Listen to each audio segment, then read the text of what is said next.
Amém? Abre a sua Bíblia comigo. Essa passagem, que é um tanto conhecida, Juízes, capítulo de número 6.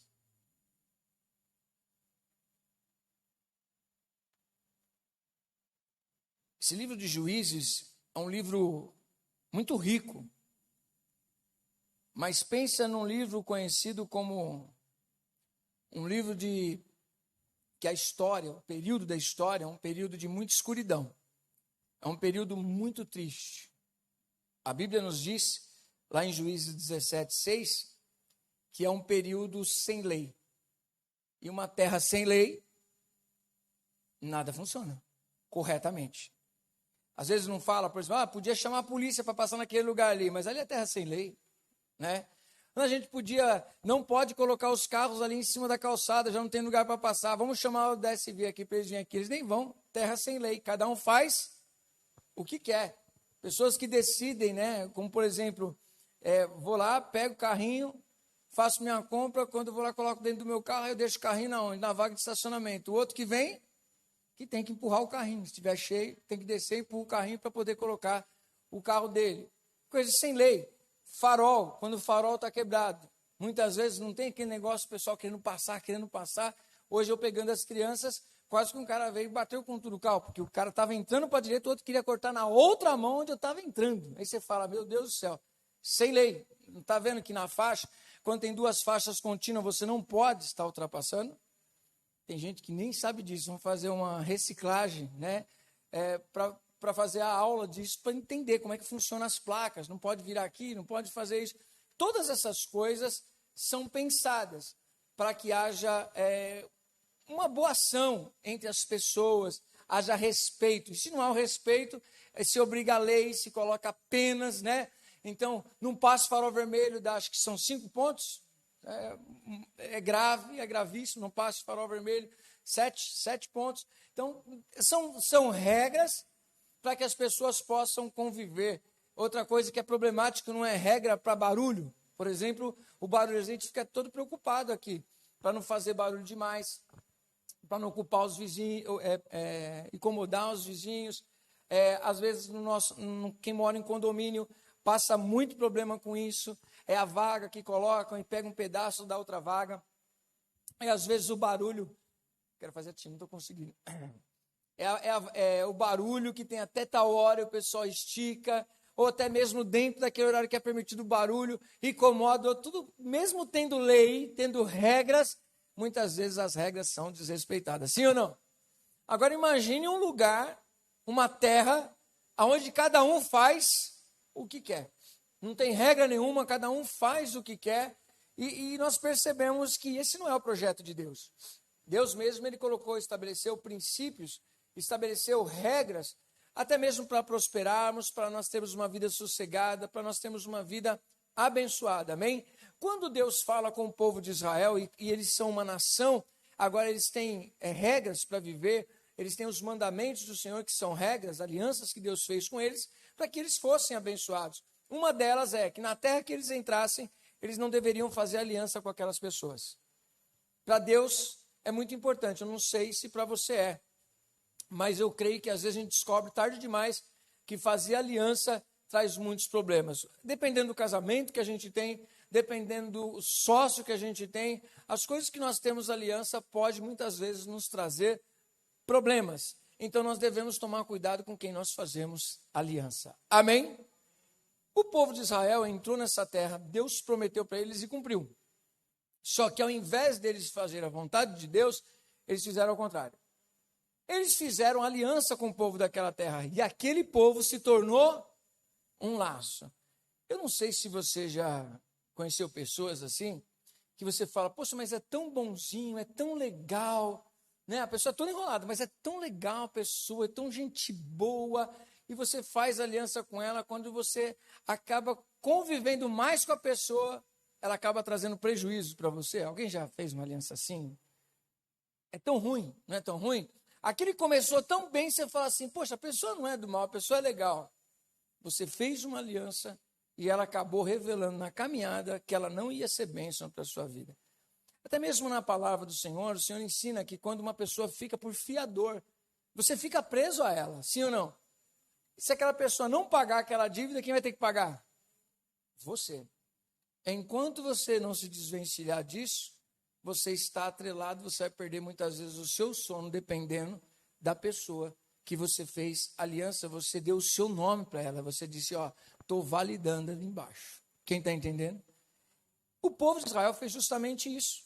Deus falou, entra na terra, mas não faça aliança com eles, sejam diferentes. E fazer aliança é assumir compromissos um com o outro. E eles assumiram compromissos com as pessoas daquela terra, só que eles não adoravam a Deus, os valores que Deus tinha para eles não tinha nada a ver. E normalmente quando nós vemos alianças que não têm a ver com os valores bíblicos, nós vamos perceber que as pessoas não olham as coisas de Deus e dizem, faz sentido.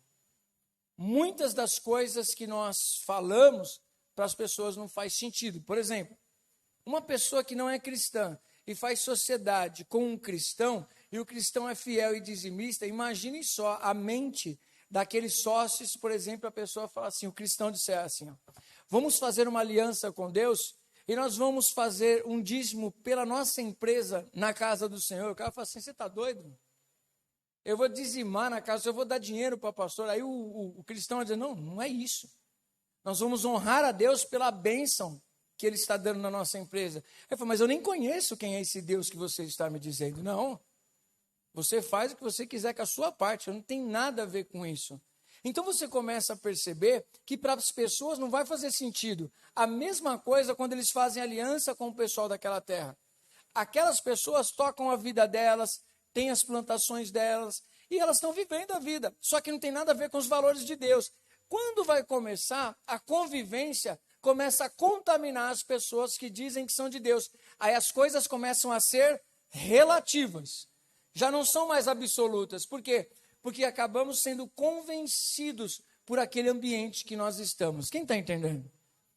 É o que aconteceu com o povo. Mas não é isso que acontece hoje? Aos pouquinhos você vê a dificuldade que a gente encontra, muitas vezes com os nossos jovens na escola. Às vezes ensinamos uma coisa em casa, mas quando chega na escola eles aprendem outra. O que eles querem ouvir? Em casa ou escola? Porque é que é a liberdade. Essa falsa liberdade. Essa pregação, não é externa, a pregação da igreja, mas essa ideia de que você pode ser o que você quiser, que você pode fazer o que você quiser ser, andar. Você é um ser único e pode fazer o que você quiser da sua vida. E a gente sabe que não é bem assim. Amém? Então imagine que tudo isso que está acontecendo naquele contexto tem tudo a ver com o nosso contexto de hoje. Nós vemos essas semelhanças, mesmo tendo tanto tempo de diferença. Aquela época e a nossa época, mas os problemas são os mesmos. Contextos diferentes com mesmos problemas. O pecado, o ser humano que se afasta de Deus. O pecado, ele é universal. O pecado, ele atinge a vida da pessoa integralmente. E o pecado destrói o nosso relacionamento com Deus e o ambiente que nós estamos. Quem está entendendo pode dizer um glória a Deus. Aonde estabelece-se o pecado, e não há arrependimento, e não há quebra de aliança com o pecado, se abre uma porta. Se abrindo uma porta, Deus não precisa amaldiçoar, Deus só tira a mão. E aí as coisas, por si só, elas vão degringolando, como a gente costuma dizer. Tudo isso que eu estou dizendo é o que antecede o que vai acontecer aqui agora em Juízes, capítulo de número 6. A partir do primeiro versículo diz assim, acompanha comigo a leitura. Fizeram os filhos de Israel o que era mal perante o Senhor. Por isso, o Senhor os entregou nas mãos dos midianitas por 7 anos. Olha o que a Bíblia já logo de cara diz. Fizeram o que era mal aos olhos do Senhor. Por esse motivo, Deus tirou a mão dele e deixou o povo de Israel nas mãos dos midianitas. Ou seja, eles abriram a porta. Deus tirou a mão e os midianitas entraram. Versículo 2. Prevalecendo o domínio dos midianitas sobre Israel, fizeram esses para si, por causa dos midianitas, as covas que estão nos montes, e as cavernas, e as fortificações. Porque cada vez que Israel semeava, os midianitas subiam contra ele. Os midianitas e os amalequitas, como também os povos do Oriente, subiam contra ele. E contra ele se acampavam, destruindo os produtos da terra até a vizinhança de Gaza. E não deixavam Israel sustento algum, nem ovelhas, nem bois, nem jumentos. Pois subiam com os seus gados e tendas e vinham como gafanhotos, em tanta multidão, que não se podiam contar, nem a eles, nem aos seus camelos, e entravam na terra para destruir. Assim, Israel ficou muito debilitado com a presença dos midianitas. Então, os filhos de Israel clamavam ao Senhor. Olha só a condição que eles estão aqui. Diz a palavra que os midianitas e os povos do Oriente, eles vinham até as terras que Israel tinha conquistado, e como eles plantavam, eles não chegavam na época que a terra não tinha dado fruto nenhum. Diz a palavra que eles subiam justamente na época que a terra já estava dando o seu fruto. Imagine, traduzindo para nós hoje, é você trabalhar o tempo todo e na hora de você colher o fruto do seu trabalho, você não consegue colher nada. Tem alguém na sua vida ou alguma coisa na sua vida roubando tudo que você batalha um mês inteiro para ter. Imagine você trabalhar ano após ano, com a esperança de você colher. E diz a palavra que no momento de você colher, na hora que o fruto estava bem bonito, vem o ladrão e leva tudo embora. Você se sente fracassado ou não? Às vezes na nossa vida nós permitimos as coisas com as alianças que nós fazemos, que são justamente isso. A gente trabalha. Quando chega na hora de desfrutar daquilo, algum midianita passou e levou. Aí você vê que você fica com as mãos vazias, você fica revoltado, você chega no seu dia 1º, ou no dia 11, não sei quando, no 5º dia útil, não sei quanto você recebe, você olha e fala assim, meu Deus, recebi o salário, parece que recebi num saco furado. Trabalhei, não tenho nada, precisa rever. E quando nós falamos de midianitas, para esse contexto, é um povo. Para o nosso contexto, às vezes são os gastos desnecessários, são os nossos midianitas. Dinheiro é emocional também, sim ou não? Tem gente que desconta no cartão de crédito, eu vou comprar, eu mereço aquele presente que nem preciso, mas eu mereço, porque eu trabalhei o mês inteiro. Mas a fatura vem. Viver além daquilo que você pode. É você querer mostrar para alguém alguma coisa. Você está querendo mostrar para quem? Mostrar o que para quem? De que você é mais do que você é. Aí você precisa mostrar com a sua roupa, com o seu relógio caro, com o seu carro caro, sem você ter condições. Se você tem uma coisa que para outros é caro, mas está dentro das suas condições, está dentro das suas condições. Agora, se você vive fora das suas condições, só para fazer vista para as outras pessoas, você está com um problema emocional. Você precisa ver isso, porque pode ser um medianita na sua vida que está roubando sua vida financeira. Pessoa que gasta muito com comida, pessoa que gasta muito com roupa, gasta muito com passeio e vive duro. Por quê? Está sendo roubado, porque tem falta de sabedoria para administrar aquilo que Deus tem abençoado já nas suas mãos. Quem está entendendo? Midianitas para eles era um contexto, para nós outros, mas é um contexto muito ruim, porque eu me coloco na situação deles, de trabalhar, plantar, e quem já trabalhou no campo, ou quem já acompanhou como que é isso, principalmente naquela época.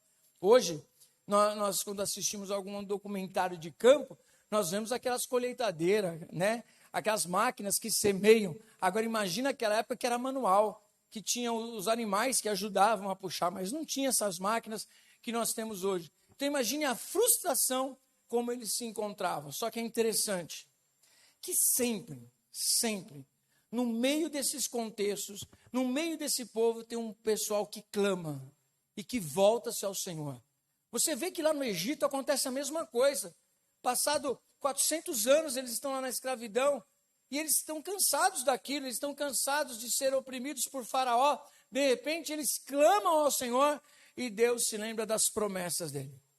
Existem pessoas que se lembram das promessas do Senhor, e clamam. E é isso que nós vemos a graça e a misericórdia do Senhor. Não é porque nós somos dignos, mas a palavra de Deus diz que quando eles clamam, Deus ouve e responde à oração deles. É muito interessante isso, que não importa o caos que nós estamos, não importa as lutas que nós estamos enfrentando, se nós verdadeiramente clamarmos ao Senhor, olharmos para a nossa vida, nos arrependermos e buscarmos as promessas do Senhor e renovarmos a nossa aliança com Ele, com certeza Ele vai agir com graça e com misericórdia para as nossas vidas, amém?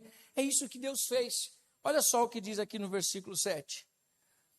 Tendo os filhos de Israel clamado ao Senhor, por causa dos midianitas, o Senhor lhes enviou um profeta, que lhes disse: a voz profética denuncia o posicionamento das pessoas. Amém? As pessoas pensam que o profeta só vem para dizer assim, vai dar tudo certo. O profeta vem para ser boca de Deus. E se tem que ser revelado alguma coisa que está quebrando a nossa aliança, o profeta vai dizer. Porque ele não fala segundo o coração do homem, ele fala segundo o coração de Deus. Amém? Existem pessoas sérias. Eu me lembro uma vez um rapaz que estava todo atrapalhado na vida dele. Todo atrapalhado na vida dele. E aí ele foi na igreja uma vez. E chegando lá na igreja, tinha convidado, um pastor chegou e disse que estava com uma voz profética. E disse para ele, olha, o Senhor é contigo. O Senhor vai te abençoar e vai fazer isso, vai fazer aquilo, aquilo outro. A igreja inteira, oh glória, aleluia e tal. Na hora que o rapaz saiu, ele falou assim para mim assim, não era Deus, não pode ser Deus. Eu falei, por que não? Ele falou assim, minha vida não está condizente com quem tem aliança com Deus, então Deus jamais vai fazer isso enquanto eu não me alinhar à vontade de Deus. Mesmo pessoas desviadas dos caminhos do Senhor, entendendo a responsabilidade de uma palavra profética, não aceita qualquer palavra. E às vezes as pessoas que acham que estão no caminho do Senhor, ouvindo palavras que vai dar tudo certo na igreja, enganam o seu próprio coração. Se você quer ter uma verdadeira bússola na sua vida, não seja a voz das pessoas. Primeira coisa, você precisa olhar a sua aliança com Deus. É isso que o profeta trouxe para eles. Existe uma causa. Todas essas coisas que estão acontecendo na sua vida, existe uma causa. E para nós, a coisa mais ruim é admitir a causa das nossas derrotas. Você conhece pessoas que têm desculpa para todos os seus erros? Sim ou não? Você chegou atrasado? Não cheguei. Não, você chegou atrasado? Não, não cheguei. Você chegou, você falou que ia chegar às 8, você chegou às 8h10. Ah, mas é 10 minutos, mas é atrasado. Não é atrasado? Não, você errou ali. Não, não errei. Você que não compreendeu direito. Não, você errou. Não, eu não errei. Não, você errou. Ah, não, é porque... Sabe? Ou seja, desculpa para não assumir os seus erros. Todos nós erramos, sim ou não? Mas todos nós gostamos de admitir o nosso erro? Não. Mas uma coisa interessante da palavra, ela não alisa. Deixa eu falar uma coisa para vocês. De verdade, de altar, e não estou ferido com nada. Coisas que nós toleramos como pessoas, Deus não tolera como Deus. Preste atenção no que eu estou dizendo. Coisas que nós toleramos como pessoa, Deus não tolera como Deus. Por quê? Porque eu conheço a aparência e Deus conhece o coração. Você pode mentir para mim, você pode enganar as pessoas, você pode viver com uma máscara, você pode fazer o que você quiser. Você pode não admitir seus erros, você pode não admitir que você falhou, mas Deus sabe muito bem da sua soberba. E Deus resiste ao soberbo e dá graça ao humilde. Quem está entendendo? É palavra de Deus. Tem coisas que de verdade, se nós formos nos posicionar com as pessoas, muita gente nem na igreja fica. Nem na igreja fica. Às vezes, se nós cobrarmos coisas básicas, nem na igreja fica. Aí você fala, apóstolo, mas por que muitas vezes na igreja existe, tem pastores, tem membros, tem líderes, tem... Estou falando em termos gerais. Tudo para que se cumpra a palavra de Deus. Você crê nisso, irmão? Diga para o irmão do seu lado, tu crê? Por que você acha que Jesus disse que no último dia chegarão para ele e dirão assim, Senhor, mas nós louvamos, nós cantamos, nós pregamos, nós fizemos tudo isso em seu nome. Jesus vai falar o quê? Nem parte contigo eu tinha. Você fazia uma escala, você simplesmente falava, você simplesmente cantava, você simplesmente ia na igreja. Não é estar, é ser. Quem está entendendo? Não é fazer, é ser aquilo que você está fazendo de verdade. Você colocar inteireza de coração. Então nós vemos que muitas vezes as pessoas, eu preciso trazer para o nosso contexto, você fala assim, você está sendo historiador, ô apóstolo. Você está falando da história de um povo, a gente não tem nada a ver com isso. Tem tudo a ver com a gente. Sendo parte de um povo sem aliança com o Deus desse povo. Existia um povo que falava em nome de Deus, que dizia que acreditava em Deus, que dizia que tinha aliança com Deus, e Deus usa o profeta e diz assim, eu não tenho aliança com vocês. Por quê? Porque vocês quebraram a aliança comigo. Quem está entendendo? Olha a palavra que o Senhor disse.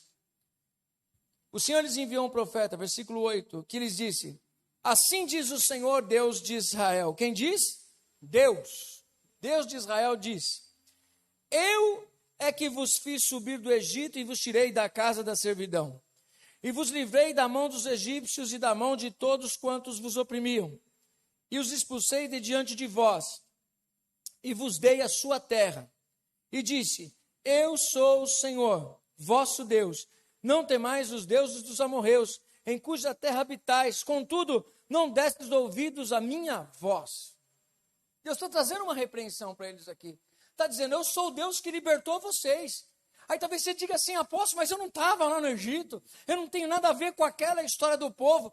Paulo ele tem uma visão tão maravilhosa dessa verdade aqui, que ele diz o seguinte, antigamente eu servia a Deus e nós servíamos a Deus de uma maneira esquisita.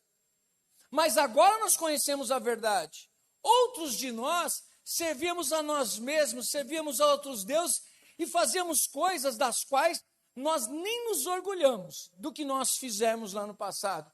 Mas Deus, segundo a sua graça, derramou sobre nós o seu amor e nos tirou do império das trevas e nos trouxe para a sua luz. Agora, se um dia eu entreguei minha vida para pecar e pecar até o tutano, agora eu resolvi entregar minha vida totalmente para Cristo. Agora, ao invés de sacrificar a minha vida para o mundo, eu vou sacrificar a minha vida para Deus. Paulo entendeu isso. Por quê? Porque ele nos tirou desse império. Ele nos libertou e nos trouxe para a sua maravilhosa luz. Agora eu vou entregar minha vida plenamente a Deus. Amém? É isso que Deus está trazendo à memória deles. Lembra de onde eu tirei. Lembra o que eu fiz na vida de vocês. Lembra das minhas promessas. Lembra que com forte mão eu tirei você. Não, Senhor, mas as coisas que estão acontecendo na minha vida, olha, eu não aguento mais. Aí a Bíblia nos ensina, do que se queixa o homem, em Lamentações? Queixe-se o homem dos seus próprios pecados. Já pensou você fazer alguma coisa e você está olhando para a sua vida e vê coisas que estão te magoando demais, doendo demais em você, e Deus dizer para você, é culpa sua? É uma decisão que você tomou e agora você vai ter que viver com esse espinho na carne. Você vai ter que viver com essa dor dentro de você e eu não vou colocar a minha mão. Eu te amo, eu te salvo, eu te perdoo. Mas você vai ter que colher aquilo que você plantou. É gostoso? É nada. Gostoso é ouvir assim, eis que eu sou o Senhor que te perdoa e jamais alguém se levantará contra você. Eu sou Deus que te defende. Eu sou Deus que vou te abrir as portas, vai dar tudo certo. Pecado, a perdão, não significa que as consequências nós vamos ser livrados dela. Quem está entendendo? Então nós precisamos olhar para a nossa vida e ver esse contexto. Você tem a vida, eu tenho a vida que eu estou construindo. Eu estou colhendo aquilo que eu tenho plantado. Amém? É bíblico. Isso faz a gente se colocar no nosso lugar e parar de reclamar da vida, parar de reclamar das pessoas, parar de reclamar das alianças que nós temos, parar de reclamar dos filhos, parar de reclamar do emprego, parar de reclamar de tudo. Por quê? Porque tudo aquilo que nós temos é o que nós temos plantado, estamos colhendo. Assumir isso e não transferir a culpa. O grande problema da queda de Adão é que isso se estendeu a todos nós. Adão, o que fizeste? Eu não fiz nada. Você fez, Adão. Você comeu do fruto que eu disse que não era para comer. Ele disse, não, foi minha mulher. A mulher que comeu e me deu. A culpa não é minha. Ou seja, como filhos de Adão, nós sempre vamos transferir a nossa culpa, sim ou não? Agora, como filhos de Deus, nós vamos fazer o quê? Assumir a culpa. Eu sei, eu errei, Fátima. Eu falhei e vou carregar coisas pelo resto da minha vida. Sim ou não? Assim, tem coisas na nossa vida que é assim. Você vai ter que aprender a lidar com as suas mazelas. Você vai ter que aprender a lidar com as suas decisões. Isso não tem a ver com a salvação. Tem que haver que nós precisamos aprender que se tomamos decisões erradas lá atrás, precisamos tomar decisões mais coerentes e corretas hoje. Sim ou não? Eu falo muitas vezes para os jovens hoje da igreja, poucos jovens que estão vivendo coisas sobrenaturais para a vida deles. Não sou eu o segredo. É que eles decidiram abrir mão de coisas que um dia eu abracei e perdi meu tempo. E hoje eles me usam como exemplo e usam outras pessoas como exemplo para dizer assim, eu vou ser diferente, eu vou ser melhor, e glória a Deus por isso. Agora tem gente não, que fica olhando para o céu e dizendo, não, eu vou viver milagre. Você não está fazendo nada diferente.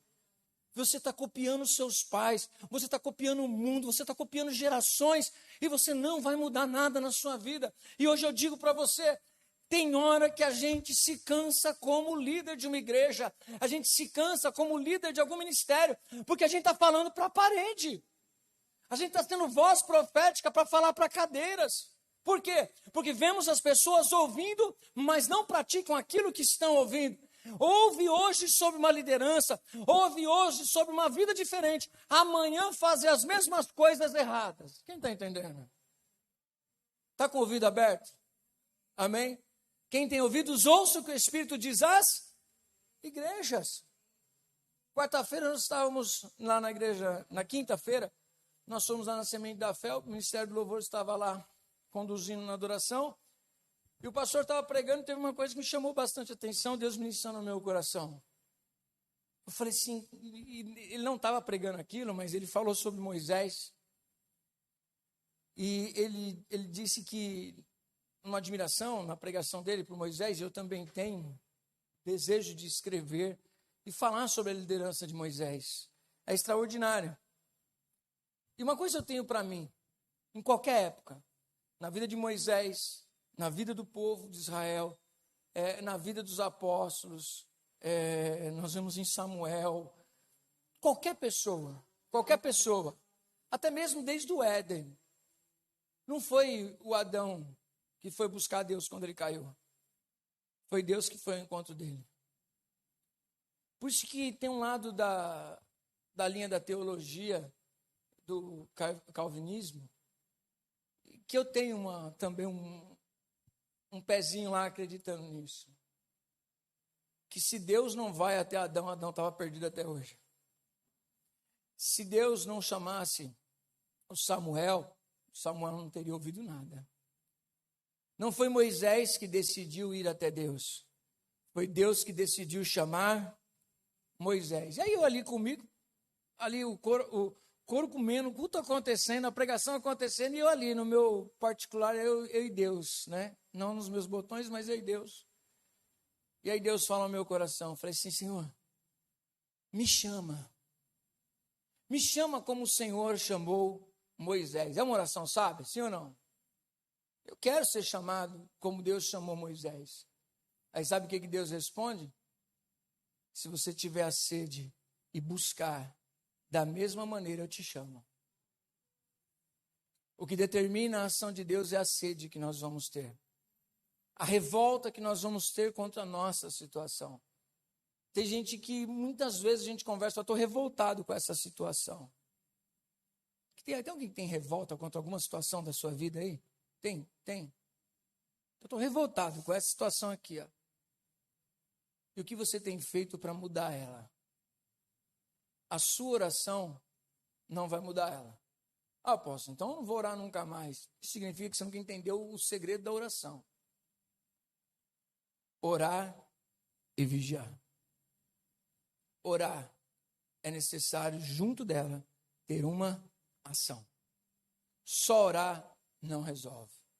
Você precisa ser a resposta da sua própria oração.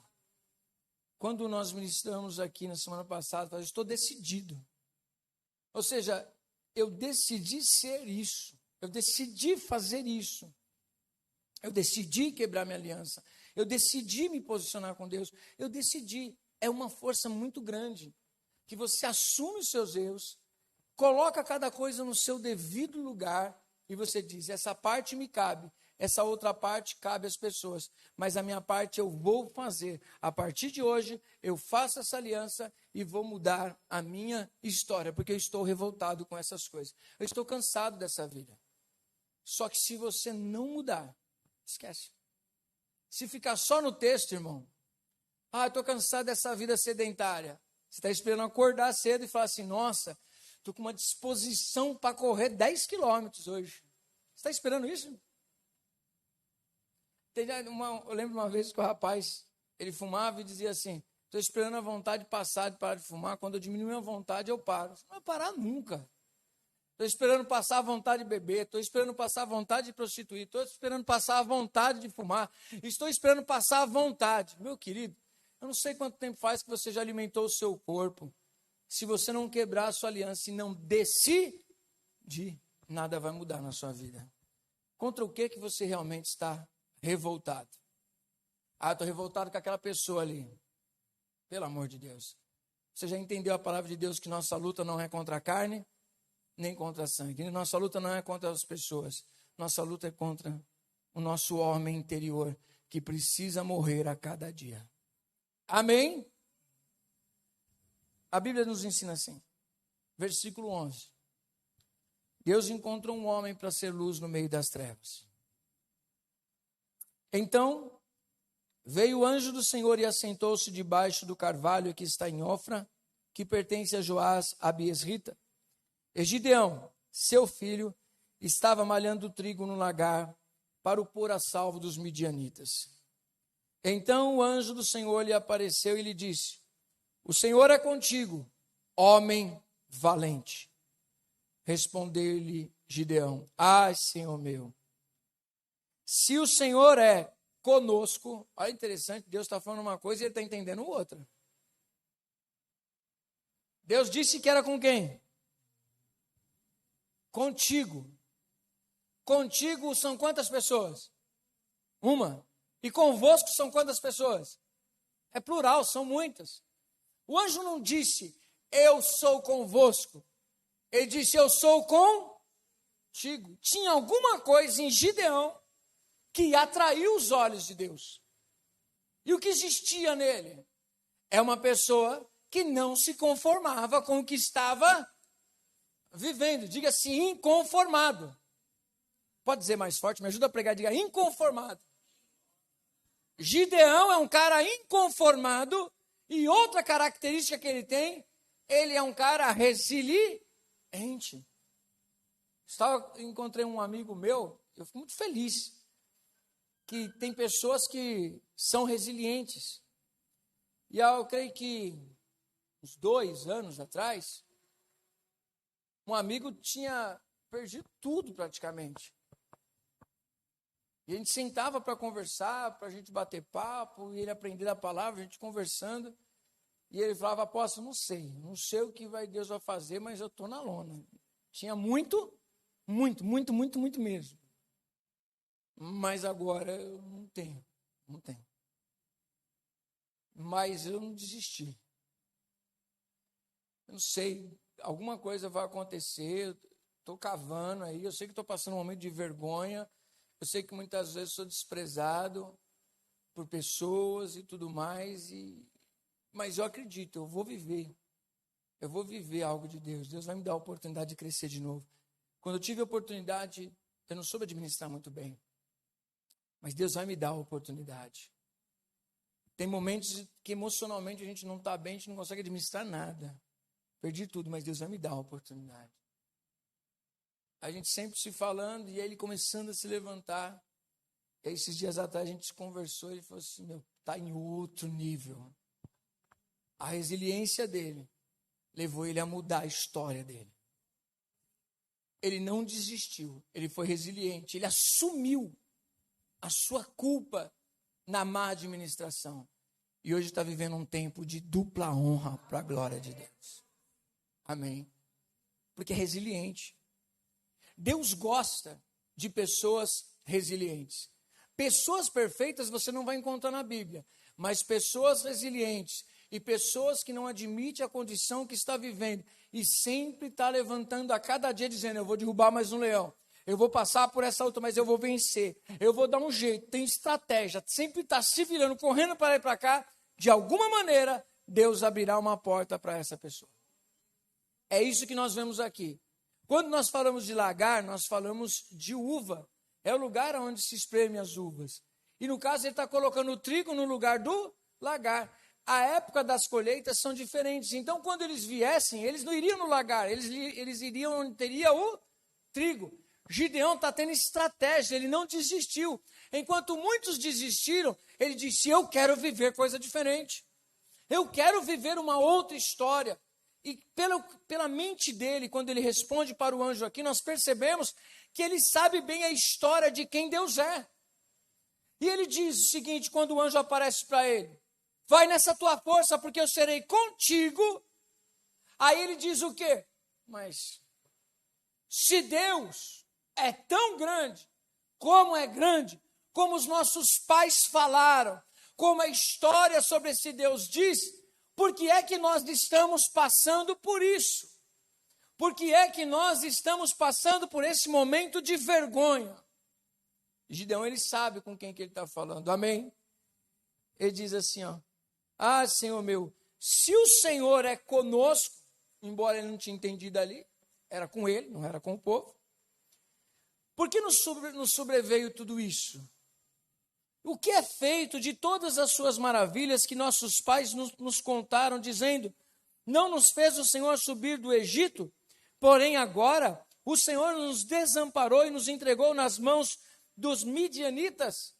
Ele está dizendo o seguinte, é mais ou menos assim, o apóstolo está pregando sobre um Deus, ele está falando sobre um Deus que faz e que acontece, que fez isso, que fez aquilo outro, um Deus que está lá no passado.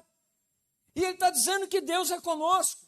E se Deus é conosco, por que é que nós estamos vivendo o que nós estamos vivendo? Se Deus está no meio de nós, nós deveríamos estar vivendo coisas grandes. Como esse Deus é capaz de fazer essas coisas grandes? A Letícia estava ministrando aqui duas coisas importantes. Uma delas foi que os ouvidos do Senhor não estão agravados para que não possa nos ouvir. Se os ouvidos de Deus não estão surdos, não perdeu a audição para não nos ouvir, tem alguma coisa errada. E o próprio texto diz, são os vossos pecados que fazem diferença entre vós e o vosso Deus. Tem alguma coisa errada na gente para o relacionamento correto com Deus. Estamos agindo de maneiras erradas. Mas o Gideão pergunta, nós falamos de um Deus maravilhoso. Os nossos pais contam as experiências de um Deus maravilhoso. No entanto, agora, Leandro, esse Deus aqui parece que é folclore. É um mito. É uma história lá que aconteceu um dia, mas não faz mais nada disso. Mas a palavra nos diz que o nosso Deus é o mesmo Deus ontem, hoje e eternamente. Não há sombra de variação do seu caráter. Então tem alguma coisa acontecendo de errado. Nós aprendemos aqui com a palavra o que é que está de errado. Versículo número 15. E ele lhe disse, perdão, vamos voltar um pouquinho aqui mais. Versículo 14. Então se virou o Senhor para ele e disse, vai nessa tua força e livra Israel da mão dos midianitas. Porventura não te enviei eu, um homem que para ele mesmo ele vê que não tem força. Mas aos olhos de Deus ele tem força. Isso é resiliência. Isso é não desistir, ainda que tenha um pouquinho. Eu quero dizer uma coisa para você. Você pode sentir o menor dos menores, mas se você está aqui nessa manhã, é porque ainda há fé dentro do teu coração, que te fez levantar nessa manhã e vir até essa igreja para ouvir uma palavra, e você não vai sair daqui com as suas mãos vazias. Amém? Eu creio nessa palavra. Você crê também? Aí ele responde, e ele lhe disse: Ah, Senhor meu, com que livrarei Israel? Eis que a minha família é a mais pobre em Manassés, e eu o menor na casa do meu pai. O que ele está dizendo? Não tenho condição alguma. Para mim não dá. É interessante Deus olhar para nós e ele vê realmente que para a gente não dá. Mas segundo nós entendemos aqui na palavra, a força não está em você. A força vai vir de Deus. Na tua força você começa a fazer e Deus vai vir e vai te ajudar. Deus vai vir e vai te dar estratégia. Se você não desistir, vai nesse resto de força que você tem e você vai viver coisas sobrenaturais. Apóstolo, eu creio, mas não é só isso. Não é só isso.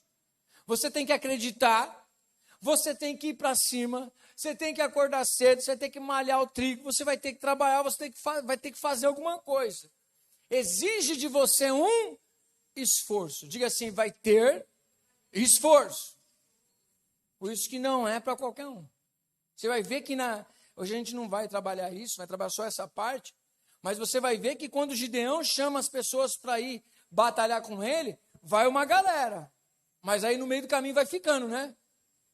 Primeira coisa que Deus diz para ele, fala assim, ó, fala para que os covardes voltem. Volta a maior parte. Nem vão para a batalha. Sabe por quê? Covarde não é aquele que tem medo. Covarde é aquele que sucumbe ao medo. Covarde é aquele que sentiu medo, sentiu a fraqueza e disse assim, eu não vou. Aí foi covardia. Poderia ter ido e não foi. Agora, eu não posso sentir o medo, eu não posso ver as situações, os seus olhos vão ver, 1000 cairão ao teu lado, 10.000 à tua direita, mas você não será atingido, com os teus olhos você vai ter que contemplar, não significa que você vai ser o caído, amém? Você vai ter que ver, e você vai ter que ser mais forte daquilo que os teus olhos estão vendo, ou seja, o crente ele anda pela fé, e andar pela fé é andar por aquilo que os olhos não veem, mas você crê, só que a fé ela não é burra, a fé ela está baseada na palavra de Deus, como a Letícia está ministrando aqui, se o meu povo que se chama pelo meu nome, ouvir a minha palavra, se arrepender dos seus pecados, orar e buscar a mim, então eu ouvirei dos céus o seu clamor e virei até eles. Tem base bíblica, amém? E aí diz o seguinte, já que eu estou contigo, respondeu-lhe o Senhor, já que eu estou contigo, diga assim, já que eu estou contigo, ferirás os midianitas como se fossem um só homem. Deus conosco é muito mais do que a maioria. Precisamos de uma coisa que eu e você, todos nós precisamos. É a nossa aliança com Deus. É você e Deus. Não pense em colocar nessas alianças as pessoas. Primeira aliança é você e Deus. Deus disse, eu sou contigo. Através de você. Ou seja, diga assim, eu sou uma porta de bênção para a minha casa. Você é uma porta de bênção para todos os lugares. É só você se conscientizar. Você é porta de bênção para os seus filhos, você é porta de bênção para a sua casa, você é porta de bênção para o seu trabalho, você é porta de bênção nessa igreja, você é porta de bênção aonde você decidir ser porta de bênção. É uma decisão que compete a você. Diga assim, depende de mim. Amém? Aí ele diz, ó, já que eu estou contigo, ferirás os midianitas como se fosse um só homem. Respondeu-lhe, se agora achei favor diante dos teus olhos, dá-me um sinal de que és tu, Senhor, que me falas. Rogo-te que daqui não te apartes até que eu volte e traga a minha oferta e responda perante ti. Respondeu ele, esperarei até que voltes. É interessante que tem uma ação aqui de Gideão para a gente refletir, que a gente não peca se pedir, Senhor, me dá sinais, me dá um sinal de que realmente a tua mão está comigo. Ah, não, isso dá incredulidade. Não, quando Tomé falou assim, eu só acredito e tocando. Jesus não repreendeu ele, disse assim, olha, você não devia ter feito isso. Ele só disse que ele não ia ficar fazendo isso direto para todas as pessoas que dissessem que duvidam. Nós precisamos crer. Bem-aventurado aquele que crê sem ver. Nós somos esses, amém? Cremos em Cristo e cremos na palavra de Deus. Mas o que ele está dizendo aqui para ele é o seguinte, eu não vou te criticar não. Porque no momento da nossa fraqueza espiritual, nós precisamos de sinais. E não é pecado nenhum dizer, Senhor, me dá um sinal da tua presença em minha vida. Me dá um sinal de que o Senhor está nessa direção. E não tema, peça esse sinal para Deus, porque Deus de alguma maneira vai te dar um sinal de que Ele estará contigo. Ah, apóstolo, mas eu orei e Deus não respondeu. Você não está querendo mandar em Deus não, né? Diga para o irmão ao seu lado, você não está querendo mandar em Deus não, né? Diga para ele assim, espera no Senhor, confia nele, e no mais, Ele fará. 3 passos, espera, confia, e Ele vai fazer. Orei, respondeu. Orei, Ele falou. Orei, Ele deu direção. Para de querer colocar Deus no seu tempo. Entra você no tempo de descanso de Deus. Entra para o time de Deus. Esperei com paciência no Senhor. Vírgula. Ele ouviu a minha voz. Vírgula. Depois Ele me trouxe a resposta. Você está achando que Deus é igual caixa agora com cartão de aproximação? Você nem digita a senha? É, irmão? Não é assim não. Deus, Ele está acima de todas as coisas e Ele tem o tempo dEle e a maneira dEle de agir. Confia em Deus. Diga assim, confia em Deus. Versículo de número 25. O que tem tudo a ver com as nossas ministrações que nós estamos falando aos domingos. Amém? O quê? Versículo 25. Naquela mesma noite, não foi depois, naquela mesma noite, lhe disse o Senhor, toma um boi que pertence a teu pai, a saber o segundo boi de 7 anos, e derruba o altar de Baal que é de teu pai, e corta o poste ídolo que está junto ao altar. Edifica ao Senhor, teu Deus, um altar no cume deste monte, deste baluarte, em camadas de pedra, e toma o segundo boi, e o oferecerás em holocausto com a lenha do poste ídolo que vieres a cortar. Então Gideão tomou 10 homens dentre os seus servos e fez como o Senhor lhe dissera. Temendo ele, porém, na casa de teu pai, os homens daquela cidade não fez de dia, mas de noite. O que é que Deus está dizendo para Gideão aqui? Começa fazendo uma coisa, Gideão, é a resposta de Deus. Por que é que eles estão entregues nas mãos dos midianitas? Porque eles foram infiéis ao Senhor. E por eles terem sido infiéis, eles estão passando o que estão passando. Quando o texto diz que Gideão deveria destruir o altar de Baal, já mostra como estava a família dele. Ou seja, Gideão ia ter que fazer diferença na família dele. Ele ia ter que fazer diferença no meio do povo. Ou seja, nós precisamos ser a diferença. O que nós somos diferente das pessoas que não adoram a Deus? O que há de diferença na sua vida? Como nós agimos? É igual às outras pessoas que não têm aliança com Deus? Então não temos diferença nenhuma. Esse é o nosso desafio, sermos diferentes, agirmos diferentes. Se Gideão tem uma postura diferente em meio às lutas que as pessoas estão passando, agora ele vai mostrar que ele é diferente no meio das outras pessoas, porque ele decidiu fazer o quê? Quebrar as alianças com o Baal e fazer aliança somente com Deus. Começa por aqui. Gideão ele não foi para a batalha, Gideão ele não foi fazer outra coisa antes de alinhar a sua vida e o povo no altar do Senhor. Ele foi quebrar as alianças com Baal e fazer aliança com Deus. E aí diz a palavra que depois disso, aí sim o Senhor começa a levantar um povo e ele vai para a batalha. E Deus diz para ele, eu vou ser contigo, Gideão. Eu vou com você. Não importa quantas pessoas, 300, 1.000 pessoas, 2.000 pessoas, na verdade era para mim, eu e você. Mas já que você quer que vai mais gente, vamos separar essas pessoas que vão. Que tipo de pessoas devem ir nessas batalhas? Não convide pessoas que não estão de foco na batalha que você está batalhando. Nós aprendemos na palavra de Deus que quando Gideão, eu não vou pregar isso daqui hoje para vocês, mas só para ficar de reflexão. Quando Gideão chama o povo e diz assim, ó, venham aqui, vamos para essa batalha. Deus diz, eu não disse que seria com todos, eu disse que seria com você. Ele chama Deus e fala assim, o que eu devo fazer então? Como tem muita gente, vocês vão dizer, vocês ganharam na força de vocês. Eu vou fazer a coisa ficar pior. Mas eu vou ser contigo, líder. Acho que essa é a parte mais difícil para o líder. É olhar para milhares de pessoas e ficar com 300 pessoas. Começa-se pelo covarde. Quem é covarde, que vote. Para mim, ter a coragem de assumir. Imagina chegar assim na frente da igreja inteira e dizer assim, Dani, eu sou covarde, eu estou indo embora. Tem que ter coragem, não tem? Pegar o microfone aqui e falar, toma, Fátima, diz aí, é covarde ou é corajosa? Toma. Aí a Fátima fala assim, não, gente, é o seguinte, estou indo embora, eu sou covarde. A pessoa tudo comentando, nossa, a Fátima foi covarde, foi embora. Imagine o povo todo comentando da gente que é um bando de covarde, um bando de frouxo. Você ia sentir como? Desonrado, né? Mas quem te desonrou?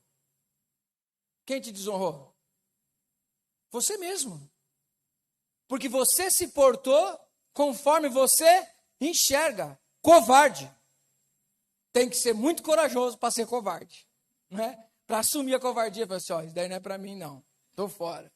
Estou saindo correndo. É o que a gente olha para a história de Elias e Eliseu. Já parou para pensar nisso? Qual era o desejo de Eliseu? Ser o quê? O Elias. Eu quero ser o Elias. Só que eu quero ir além do que Elias é. Eu quero a porção dobrada. Se você quer uma porção, você vai bater uma massa de bolo, não é? E se você quer 2 porções, você vai bater 2 porções para aquela massa, não é? Ou seja, vai dar mais trabalho. Ele está dizendo, eu quero ser igual o Elias. Só que eu quero ser além de Elias. Não sei que coisa gostosa. Quem gostaria de ser pastor aqui?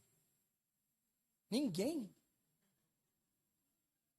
Ninguém. Ninguém quer ser, nem preguei que quer ser pastor. Não.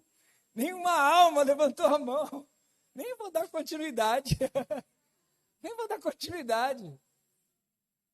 Aquela pessoa diz assim, eu quero ser o apóstolo. Você foi o pastor? Mas eu quero ser o apóstolo. Você é discípulo do apóstolo. Amém? O que quer dizer? O que a pessoa está querendo dizer? Mano, eu vou ser igual a esse cara aí. Eu vou fazer o que esse cara faz. Igualzinho. Eu vou copiar ele. Naquilo que ele copia Cristo, eu vou copiar ele. Estou decidido. Quem está entendendo? Discipulado é isso. Não é isso, discipulado? Decidi ser igual àquela pessoa que segue a Cristo. Vou andar atrás dessa pessoa, vou imitar ele. Já vai ser um preço. Amém? O cara tem que querer muito. O cara tem que querer muito ser o Elias. Só que ele diz o seguinte, eu quero ser mais do que Elias, eu quero uma porção dobrada. Ou seja, a pessoa está dizendo assim, eu olho para o apóstolo, estou trazendo para os dias de hoje, porque estou aqui cara a cara com vocês me conhecem, amém? Eu quero ser o apóstolo de Efrata, eu quero ser o pastor de Efrata. Na ausência do apóstolo, eu sou o apóstolo na igreja. Quem está entendendo? Só que eu quero mais ainda. Eu quero ser em dobro do que ele é. Aleluia, hein? Tem alguém que topa aí? Alguém topa? Alguém quer aí? Alguém topa, é só levantar a mão e eu aceito. Eu trago aqui no altar e falo, esse aqui quer ser igualzinho a mim. Pode vir, apresenta aqui. Quem está entendendo? Gideão está decidido. Ele e Deus. As pernas batem um joelho no outro. E diz, mas eu vou ter que segurar a bronca, eu não vou voltar atrás. Os covardes voltam. A maioria volta. Gideão, ainda tem uma galera muito grande aí com você. Leva eles lá no ribeiro, para eles beberem uma água. Aí quando eles vão beber água, eles se abaixam, pegam a água e bebem. Outros enfiam a cara na água, porque a água é geladinha no meio do deserto, irmão. Coisa boa demais. Enfia a cara e bebe que nem um cachorro. E Deus fala para ele assim, ó, esses caras que beberam que nem um cachorro, fica. Só vai aqueles que pegaram a água e colocaram na boca. Apóstolo, mas o que Deus quer dizer com isso? Não se vence batalha com gente que não está atento naquilo que está fazendo. Se não estiver atento naquilo que está fazendo, esquece. Vai fazer de qualquer jeito. Por que a Bíblia diz que aquele que coloca a mão no arado e olha para trás não é digno? Quem está entendendo? O arado, você tem que pegar e fazer o quê? O arado você abre a terra, não é isso? Você vem, depois vem jogando a semente. Quem vai viajar muito para o interior vê aqueles lugares bonitos, parece um cabelo penteado, assim, tudo bonitinho. Tudo aquilo foi plantado um dia. Só que teve que ser plantado e ele vai ter que ter a visão. Já dirigiu e mexeu no celular? Já, né? Já. Não vem que história que você nunca fez isso, que já fez. Pode mostrar sua mão suja. Já fez. Está lá dirigindo. O que aconteceu? Deu aquela vacilada, não é? Poderia ter causado um acidente. Ou só saiu da faixa. Agora imagine você viver a sua vida assim. Você está colocando a sua vida em perigo, a vida dos outros, né? Ficar sempre pendurado no celular. Mas, ou seja, você está fazendo uma coisa, mas não está prestando atenção naquilo que você está fazendo. Você está fazendo de qualquer jeito. Na hora de você colher, você vai ver o trabalho que dá. E perde muita coisa no meio do caminho. Por isso que muitas vezes trabalhamos e na hora de colher, colhemos muito menos do que aquilo que plantamos. Porque plantamos de qualquer jeito. Palavra de Deus para nós. Então, que nós fechamos para o nosso raciocínio de hoje. Restaure o seu altar. Restaure o seu altar, esteja decidido. É você e Deus. Foi isso que Gideão fez. Senta num cantinho, irmão, de verdade, nem que seja sozinho. Mas vai orar a Deus e assumir as suas culpas, as suas decisões. E parar de jogar nas costas de Deus coisas que não foi Ele que mandou você fazer. E nem Ele que disse para você que seria contigo naquilo que você está fazendo. Você simplesmente achou e fez. Às vezes dá certo, às vezes não dá certo. Mas não fique reclamando e jogando nas costas de Deus aquilo que é responsabilidade sua. Depois de olhar e alinhar isso, refaça sua aliança com Deus. Quebre os altares. Quebre tudo. Às vezes, quem está mais no altar sendo adorado, sabe quem é? Você. O seu ego. É você que está sendo adorado nesse altar. E Deus está dizendo para você, se você não morrer, se você não destruir esse altar, eu não estarei contigo. É difícil quando Jesus disse para aquele jovem, te resta uma coisa, vende tudo que você tem e depois me segue. Jesus não estava falando de dinheiro, Jesus estava falando de riqueza. Uma coisa te falta, abrir mão da sua riqueza. O que falta você abrir mão na sua vida? E fazer sua aliança com Deus. Que altar você precisa quebrar? Às vezes é você mesmo, às vezes é o emprego, às vezes é a família, às vezes é o filho, às vezes é a esposa, às vezes é o esposo. São tudo coisas. O que é esse altar? É quando eu coloco essas coisas no lugar de Deus. Você pode colocar muitas vezes a sua família, seu trabalho, seu descanso no lugar de Deus. Isso não vai trazer boas coisas. Você vai se tornar um workaholic. Você vai estar trabalhando, talvez você até ganhe muito dinheiro. Mas Deus vai dizer para você assim, você não tem aliança comigo. Até vou permitir. Mas o que eu quero é que você tenha aliança comigo. Coração no altar do Senhor. Se coloca de pé, em nome de Jesus. Nós vemos aqui a apostasia, que trouxe sofrimento, vergonha. Mas nós também vemos aqui a manifestação da misericórdia e da graça de Deus. Quero muito te convidar hoje a colocar sua vida plenamente no altar e desfrutar dessa graça e dessa misericórdia do Senhor. Deus, se Ele entrar na tua vida de verdade, Ele pode fazer de você um grande adorador. Ele pode fazer você viver coisas extraordinárias. extraordinárias. Só você fazer aliança com Deus. Eu tenho, graças a Deus, na nossa igreja, pessoas que podem dar testemunho. Podem dar testemunho daquilo que estão vivendo, da fidelidade no altar do Senhor. O meu interesse é que você viva também essas coisas.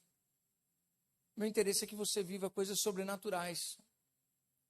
O meu interesse é que você viva o poder de Deus na tua vida em todas as áreas. Deus restaurar você, Deus te fazer viver coisas extraordinárias. Porque eu sei que Deus pode fazer isso. E eu quero orar junto com você nessa manhã. Se você quer fechar este mês com esse tema e dizer, eu entendi essa palavra, eu vou renovar a minha aliança com Deus. Saiba que você vai viver coisas sobrenaturais. Tenha certeza disso. Espero que todas essas ministrações, se você foi inteligente, você anotou as ministrações, você as ouviu, internalizou no seu coração e você tomou uma postura diferente. A palavra de Deus diz que o semeador saiu a semear. E quando ele semeou, a semente era boa. O que tinha problema na parábola? A terra. A terra são os ouvidos, são os corações de quem ouve. Um ouve de bom grado, cai numa terra fértil, cresce. Agora tem pessoas que recebem a palavra, mas as coisas do mundo sufocam a semente. Eu não sei que terra que você é. Tudo vai depender da terra para ter fruto ou não. Espero que você tenha um coração fértil para a glória de Deus. Abro mão dos meus. Você adorou o Senhor com isso? Está dizendo para quem isso aí? Está disposto a abrir mão do seu sonho mesmo? De verdade. Se não estivermos, Deus não recebeu. A gente cantou, mas Deus não recebeu. Abro mão dos meus. Você tem plano aí? Abriu mão deles? Fala assim, Senhor, já abri mão. Primeiro a sua, pode ser que Deus deixe você continuar com esses planos aí. Pode ser que Deus mude seus planos. Deus disse para Pedro assim, Pedro, quando você era menino, você ia para onde você queria. Agora, quando você se tornar homem, maduro espiritualmente, vão te levar para um lugar que você não quer, mas você vai. De boa. Porque você sabe como você vai glorificar o meu nome. Abre mão dos planos. Abro mão da minha vida. Você adorou isso, Senhor? Abrir mão da sua vida. E o que é a sua vida? É tudo. Tudo isso que você diz que a sua vida é segundo lugar. Abro mão dos... Você cantou isso também? Cantaram? Abro mão de todos os prazeres, Senhor. Daqueles rolês da hora, das bebidas, das bagunças, de dormir até tarde, de ter preguiça de ir para a igreja, tudo porque eu quero assistir o Big Brother, Senhor. Mas nem sei o que ela está passando. Se abre mão de tudo isso, senão Deus não recebeu o que a gente cantou, não. E das minhas, isso é forte demais, irmão. Eu vou, porque Deus me envia. Ou, Jesus disse, se vocês fizerem só o que eu vos mando, vocês são servos.